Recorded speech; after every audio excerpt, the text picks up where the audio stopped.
Les damos una cordial bienvenida a la segunda temporada de The Tres Amigos Café, el podcast informativo con todos los temas que te interesan. Un ciclo de debates, opinión y análisis de la mano de los licenciados Diego Ledo, especialista en procesos históricos y geopolíticos, Guillermo Durán, especialista en mercados de capitales, y Walter Sanz, especialista en historia económica y política. Bienvenidos a De Tres Amigos Café, el podcast, este espacio de debate. Nos reencontramos aquí con mi colega Diego Ledo. ¿Cómo estás? ¿Qué tal, Guille? Una alegría volver a encontrarnos después de tanto tiempo. Vamos a presentar también a Walter Sanz. Hola Guille, ¿cómo te va? ¿Qué tal, Dieguito? ¿Cómo están? Tanto tiempo. ¿Qué tal, Me Kaiser? encanta volvernos a ver otra vez.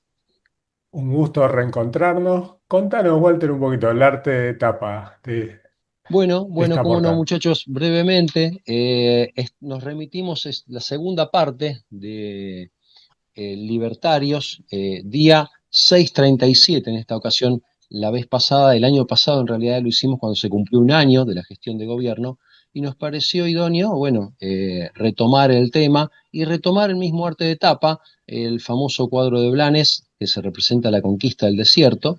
Bueno, en este caso, Milley, Toto Caputo, Sturzenegger y Bullrich conquistando, ¿sí? Las Pampas, conquistando la economía nacional. Bueno, veremos si lo están conquistando, ¿no? A ver qué es lo que está pasando. Parece ser que los resultados del domingo están hablando de otra cosa. Pero bueno, y como subtítulo, keynesianismo versus libertarismo. Me parece que esta es la gran batalla, no es contra los indios, no es contra los pueblos originarios, como gusta decirse ahora.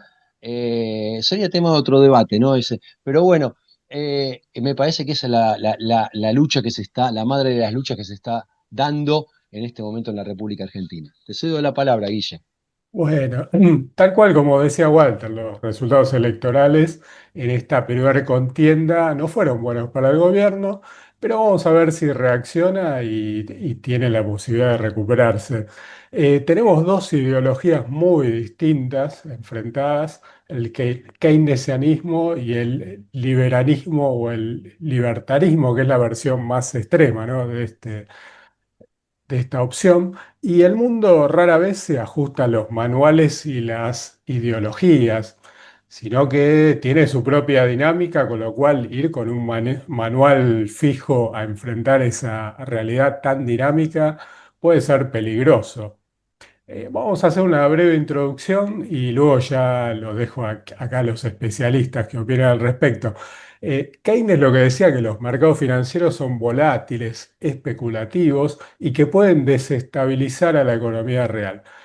Y en cierta medida se le dio la razón en las grandes crisis de 1929 y también mucho más reciente la del 2008 en la cual hubo un desempleo masivo, quiebras. Realmente ahí tuvo razón Keynes con lo que decía. Entonces, por eso lo que proponía es una supervisión estatal muy activa, con bancos centrales, con grandes regulaciones, interviniendo para estabilizar precios, tasa de interés, liquidez, todo lo que se podía regular, él decía que había que regularlo. Y en cambio, el liberalismo lo que afirma es que los mercados se autorregulan, que hay que dejar que los privados hagan por su cuenta. Bueno, son dos posturas muy distintas. Tomando el tema de los mercados y yo para entrar ya acá en el debate, para pinchar un poco, la realidad es que los mercados no están todo el tiempo en crisis. Entonces, estar todo el tiempo tan regulados es como andar con un auto con el freno de mano. Yo creo que las regulaciones tienen que estar, pero no ser un corset que no te deje avanzar y que no deje crecer a la economía en la innovación de las empresas, creación de nuevas empresas o mismo el desarrollo de los mercados de capitales que también ayudan al desarrollo del país. A ver, abrimos debate. ¿Quién quiere seguir? Sí, Estaba escuchándote, Guille. A mí me gustaría, antes de empezar, de diferenciar bien liberalismo de libertarismo. Yo coincido en líneas generales con las ideas liberales, no así con las libertarias. Por eso este podcast, vamos a hablar más de libertarismo, no tanto de liberalismo. Y creo que ahí están los problemas, en los extremos, tanto en la sobreregulación, como bien dijiste, Guille, vos, eh, del keynesianismo, y en la sobredimensión que se tiene de las virtudes del mercado en el libertarismo, donde el Estado es simplemente una entidad para el robo y debe ser abolida, lo que se conoce como anarcocapitalista, ¿no? Así como me parece que el anarquismo de izquierda es una utopía impracticable, el anarcocapitalismo libertario es otra utopía impracticable, porque el Estado tiene funciones muy importantes que cumplir en su justa medida. Y ahí retomo lo que dijiste vos, Guille, donde los excesos van a ser siempre, eh, para mí, criticables. Eh, con respecto a Keynes, yo, antes de arrancar, quiero blanquear mi posición, porque acá tenemos un keynesiano muy estudioso. Y yo quiero reconocer, para mí Keynes es un economista brillante, es un tipo distinto, era un tipo que sobresalía por sobre la media en la década del 30, y escribió un libro que hizo un aporte fundamental a la economía, que hasta el día de hoy sigue vigente.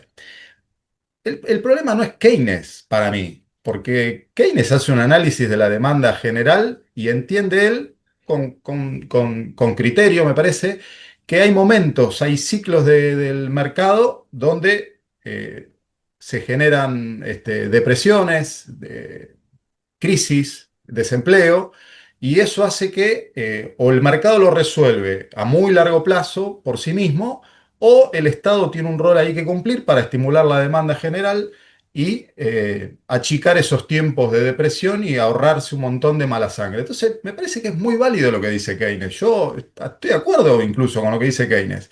El problema es el keynesianismo, para mí.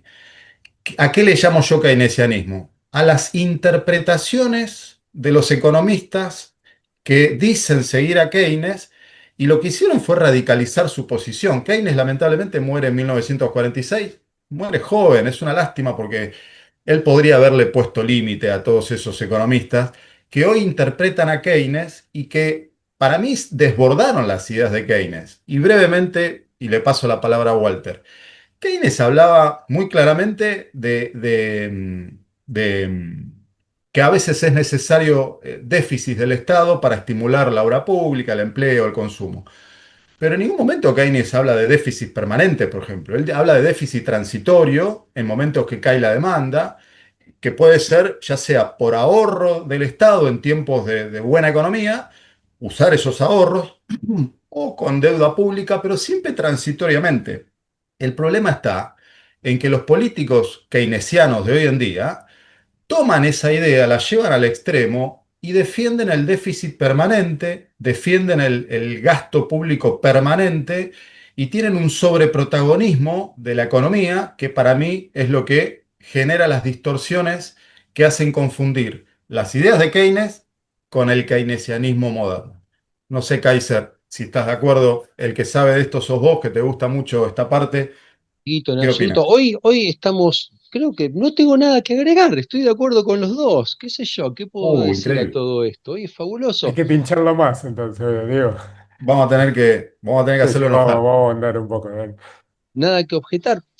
A ver, si nos vamos a los extremos, Benjamin Disraeli, 3 veces ministro de Hacienda de Gran Bretaña, primer ministro, confidente de la reina Victoria, fue el quien dijo: el libre comercio es un expediente. Nunca mejor aplicable ese concepto de aquel entonces siglo XIX a la actualidad, y lo está demostrando en este momento Donald Trump. El libre comercio es un expediente, hoy me sirve, mañana no me sirve, pero no hay que hacer de eso un dogma. Es decir, Estados Unidos está aplicando una industrialización por sustitución de importaciones que, nos guste o no nos guste, la está aplicando, y muchos países se están plegando a la misma. México esta semana pasada sacó aranceles del 50% contra productos chinos, según Sheinbaum, para proteger a la industria mexicana. Las malas lenguas dicen que se está alineando con lo que le solicitó Marco Rubio. Es decir, Europa está haciendo algo parecido y estamos todos, se está demostrando que es un expediente. Lo que hoy sirve, mañana puede cambiar. Entonces, el problema es no abrazarse a políticas de un lado o del otro. Hay que ser pragmático. Por eso digo, hoy estamos coincidiendo en mucho. Y no es que estamos acá practicando, me parece, creo que ninguno de los tres lo hace, un salto de garrocha como los tránsfugas del periodismo, que hasta hace 2 semanas atrás eran ultralibertarios y ahora de golpe son críticos, ¿no? Que sabemos de los periodistas que Tal cual. hablamos, son todos críticos del gobierno de repente, pero es una cuestión de pragmatismo. Y me parece a mí, se ha estado analizando, no agrego mucho más. El mismo general Perón, yo me considero justicialista, decía, señores, en el año 44 dio una entrevista, ¿sí? En la Cámara de Comercio, y dijo, señores, no se asusten de mí, porque yo también soy capitalista. Es decir, a su modo era capitalista también. Entonces, yo me considero una persona eh, desarrollista de políticas keynesianas, ¿sí? Y creo que Argentina no tiene que caer en esa cuestión de dejemos que Brasil sea el único país federal industrial del cono sur y deleguemos en Brasil por su cercanía o afinidad con China ese lugar. No, lo tenemos que disputar, ¿sí? Si en algún momento estuvimos por encima industrialmente que Brasil. Eh, y con esto di mi posición y cierro. Tomé algunos datos porque todos le achacan al famoso 3% la derrota electoral del domingo. Pudo haber sido un pequeño empujoncito, pero ya estábamos en el borde para que sucediera. Y les digo, el IPI, que es el índice manufacturero, junio-julio, el último que salió, dice que la industria textil cayó un 5,5%. ¿Sí? Empresas como KTM, ¿sí? Cerraron su planta, ¿sí? Cerraron su planta. Otra empresa, por ejemplo, una textil, Enor, del grupo CIAR, llegó a tener 210 empleados por turno, los redujo, ¿sí? A 75, luego a 15 y ahora está cerrando. Alguien me va a decir, pero son industrias artificiales, no son industrias naturales del país. Sigo. Alimentos y bebidas cayó un 2,4. Lácteos 2,3. Molinos está echando y suspendiendo gente. Creo que ahí está el meollo de la situación de por qué perdieron las elecciones abrumadoramente por 14 puntos el otro día. Y esto lo dijo un economista, Arriazu, que es del palo de Milei también. Si la destrucción creativa supera a la construcción o a la reconstrucción de lo que ellos quieren hacer, vamos a estar en problemas. Y está sucediendo eso. Citando escuela austríaca, Schumpeter en el año 42, ¿sí? Escribió un libro sobre la destrucción creativa en economía y no podemos seguir a rajatabla ideas, tenemos que ser pragmáticos. Con esto creo que di un pantallazo de mi opinión, muchachos. Sí, sí, a ver, acá coincidimos, Walter, en que la economía tuvo mucho que ver en el resultado eleccionario. A mí me llama la atención que todos los funcionarios del Ministerio de Economía se están dedicando a lo mismo, están todos pendientes de la tasa de interés, del dólar. eh, y yo digo, eso es el trabajo de la Secretaría de Finanzas, que tiene que tomar deuda en mejores condiciones, ocuparse de eso, ¿no? En colaboración con el Banco Central. Totalmente. Ahora, lo que sucede es que en realidad tiene que haber mucha gente en economía ocupándose de la microeconomía. Una vez que estabilizas la macro, tenés que pensar en las industrias, tenés que pensar en las pymes, tener mucho contacto con ellas para ver cuál es su situación y cómo podés mejorar esa situación. Pero a ver, vamos a intentar, digo, pincharlo un poquito, Walter, porque Dale, tenemos que sacarle acá dale, dale. esa Sí, a mí reacción. A ver, me parece que, bueno, acá vamos a tratar de apurarlo, Walter, así se enoja, que ahí es cuando se pone interesante el podcast.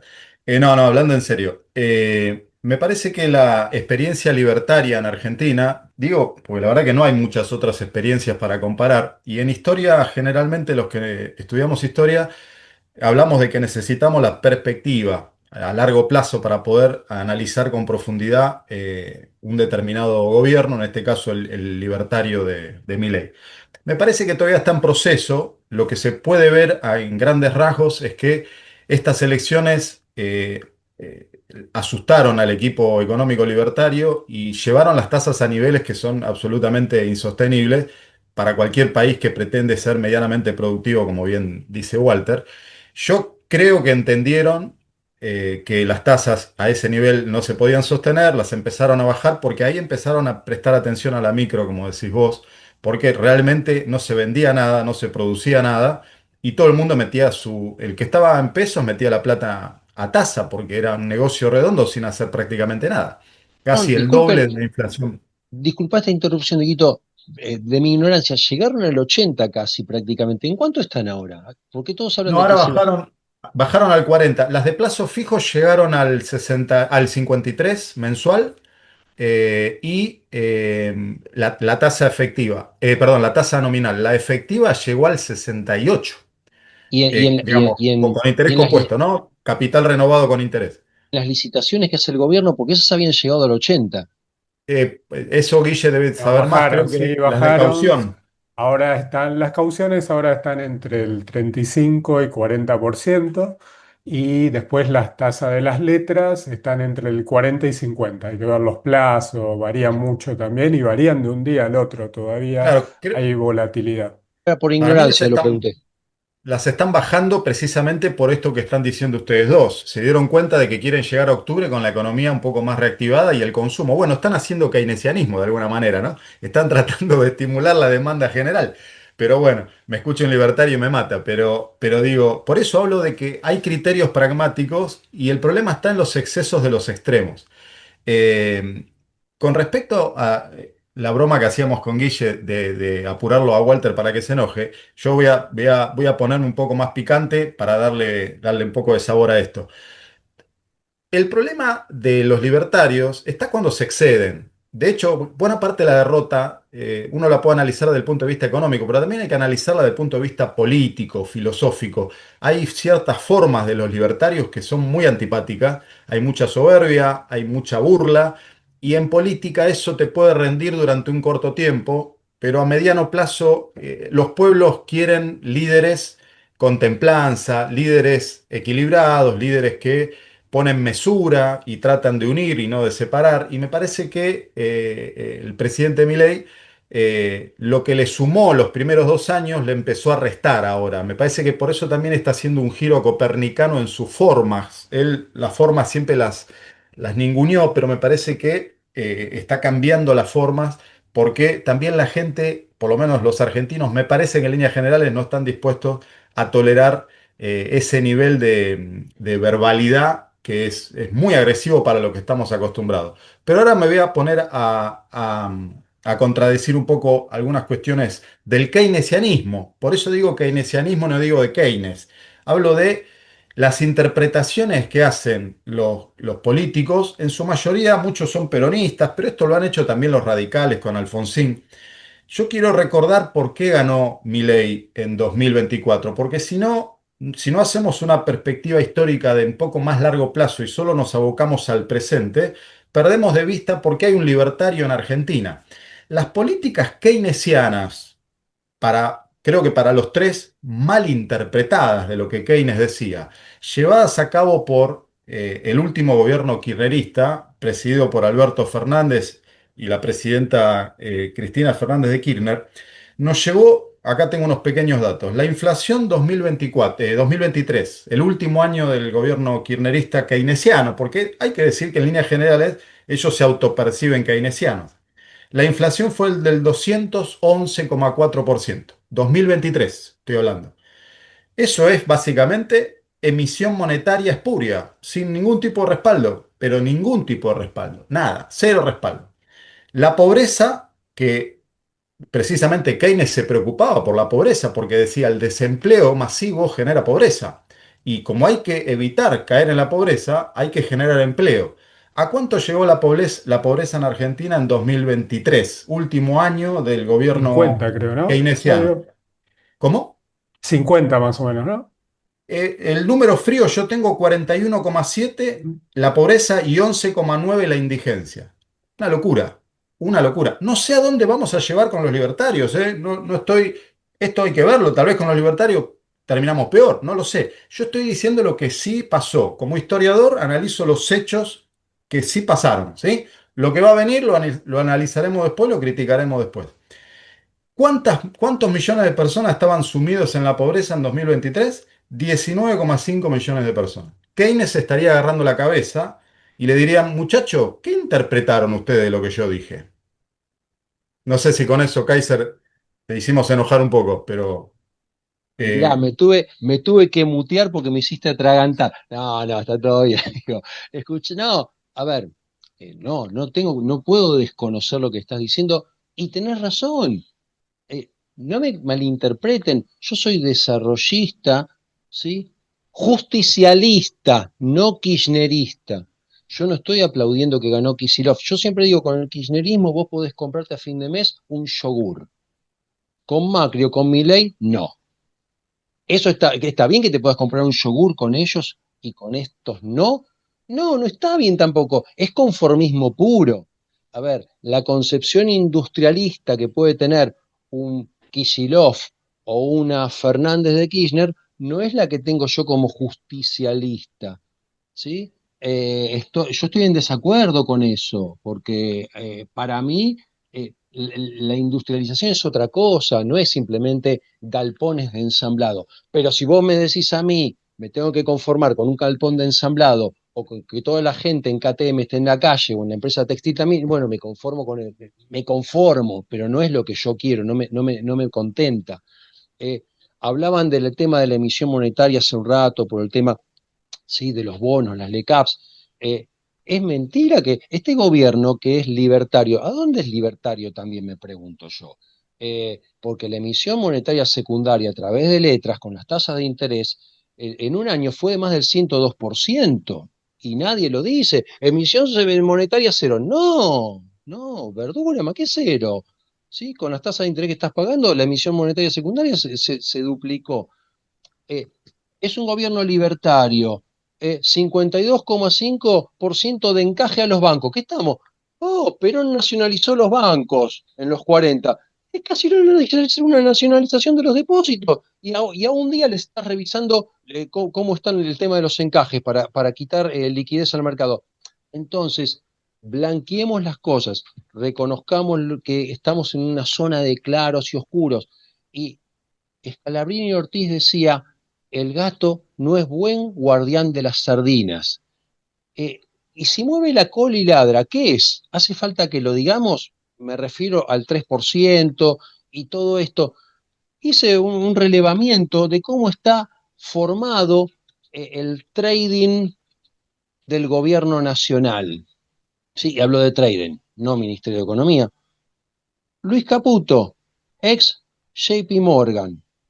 Luis Daza, viceministro de Economía, también ex JP Morgan.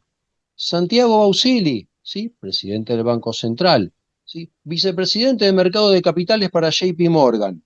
¿Mm? Vladimir Werning, ¿sí? Vicepresidente del Banco Central, otro ex JP Morgan.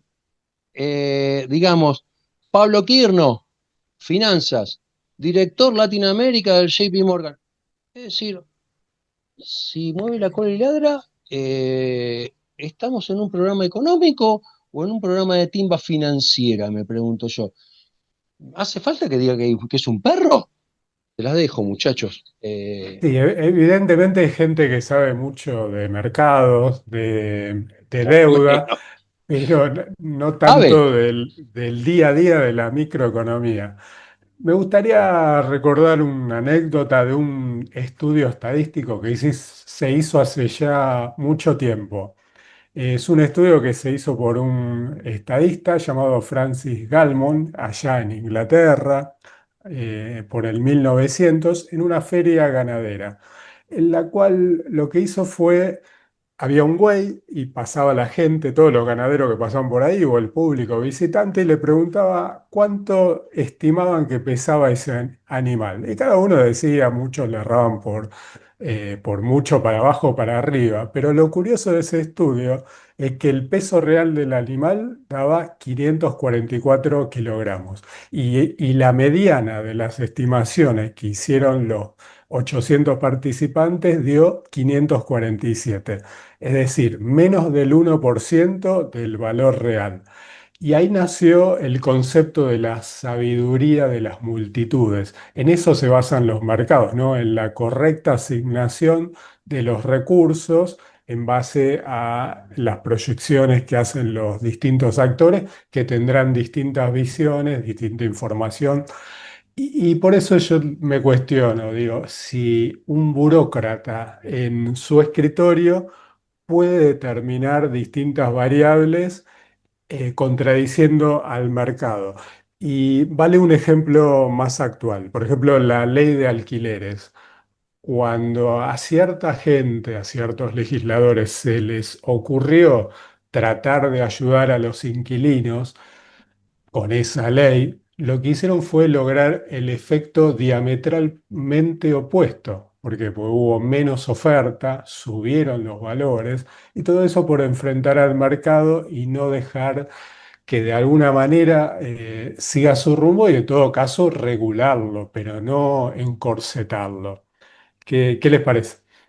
Sí, yo estoy de acuerdo, Guille. Bueno, lo que vos estás exponiendo es un poco la tesis de Mises, ¿no? Que decía que no había nadie que pudiera interpretar el mercado porque estamos hablando de miles de millones de personas que toman decisiones en un sistema complejísimo que es la economía, donde las variables se van superponiendo una con otra, y uno decide ahorrar, el otro decide gastar, el otro decide invertir.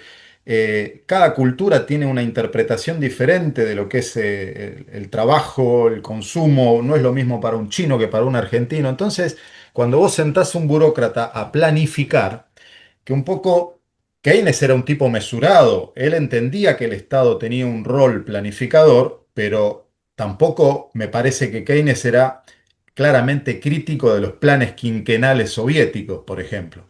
Porque cuando vos pones un planificador en un escritorio, se supone que ese tipo tiene que interpretar todas esas variables que acabamos de mencionar. Entonces, es prácticamente imposible que una persona o un grupo de personas intenten interpretar al mercado, como estás diciendo vos. Yo me ponía a pensar, suponete que gana una coalición no sé, del peronismo, vamos a poner un ejemplo así. Entonces yo me pregunto, bueno, ¿quién va a llevar adelante la planificación económica? Porque ahí se puede sentar, por ejemplo, Grabois, o se puede sentar Máximo Kirchner a planificar. Y estoy seguro que lo que ellos planifiquen no va a coincidir con lo que Guille dice, ni siquiera con lo mío, ni siquiera con Walter, que tiene una mirada tal vez más afín desde el punto de vista justicialista, y seguramente va a decir, no, pará, no estoy de acuerdo, porque es muy difícil planificar interpretando los deseos, intereses y distintas particularidades de lo que es un mercado. Por lo tanto, la planificación para mí del Estado tiene que ir a muy grandes rasgos, a principios generales, muy generales, pero tampoco la micro es algo que pueda el Estado meterse hasta en las decisiones que toman los gerentes de cada empresa. El empresario privado sabe lo que tiene que hacer. Lo que necesita es determinados criterios generales que se perduren en el tiempo, que sea producto del consenso democrático, pero me parece que la macro es la función del gobierno y la micro la función de los empresarios. No sé, Walter, queda poquito tiempo. Me Sí, parece que yo con no, esto termino. no. Yo como para cerrar, Dieguito, Guille, la planificación hoy es importantísima. Lo está demostrando China, con el caso chino. Si tendría que hablar de planificación, la única vez que el trabajador industrial y la industria tuvieron prevalencia en el PBI de la República Argentina fue con el primer plan quinquenal de Perón, ¿sí?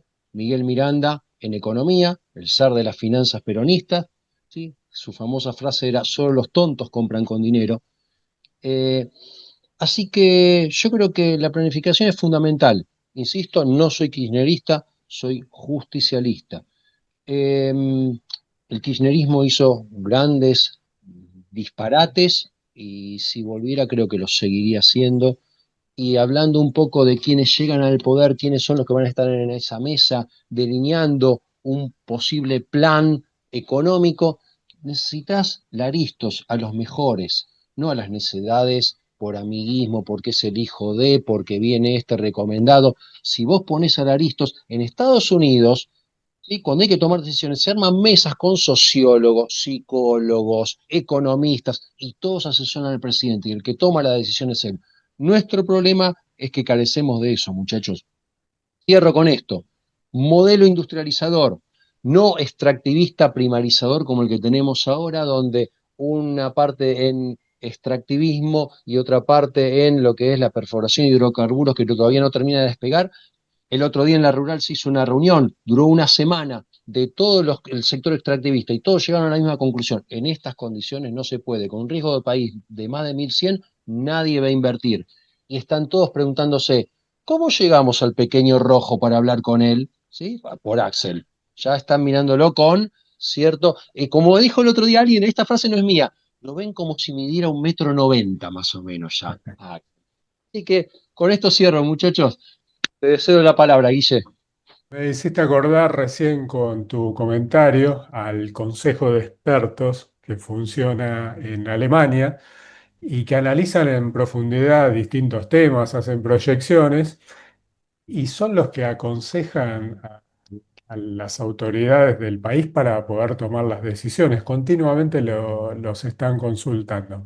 Bueno, vamos con a ver algunos consejos para nuestros oyentes que son, muchos son inversores también, según qué posición ideológica hayan tomado acá con el keynesianismo o el liberalismo, tienen distintas opciones para invertir. Para los que se identifican más con el liberalismo, y lo más recomendable hoy en día sería Estados Unidos con los republicanos, ¿no? Que le está dando rienda suelta a las tecnológicas para que crezcan. Se frenaron todos aquellos intentos de dividir a las empresas o sancionarlas. Y ahí tenemos CEDARs o ETFs el SPY, el QQQ también son los más representativos. En una opción más intermedia, coincido con Walter que hay mucho pragmatismo en China.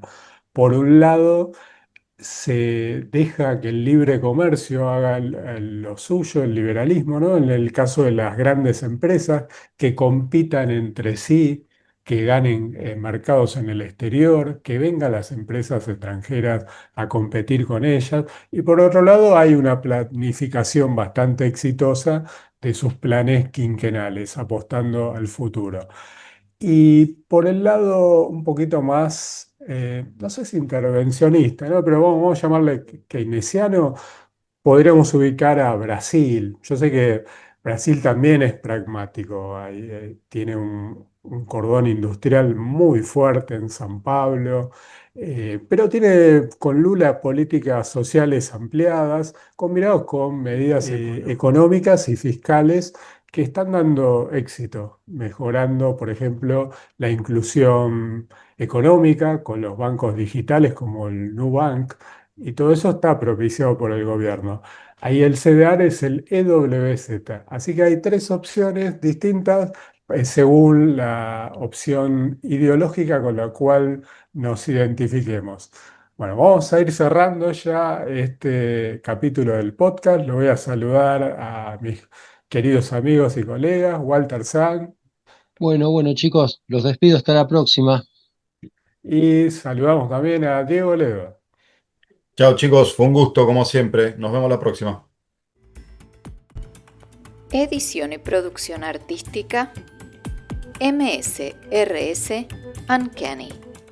En YouTube, @Uncanny333. Gracias por vernos.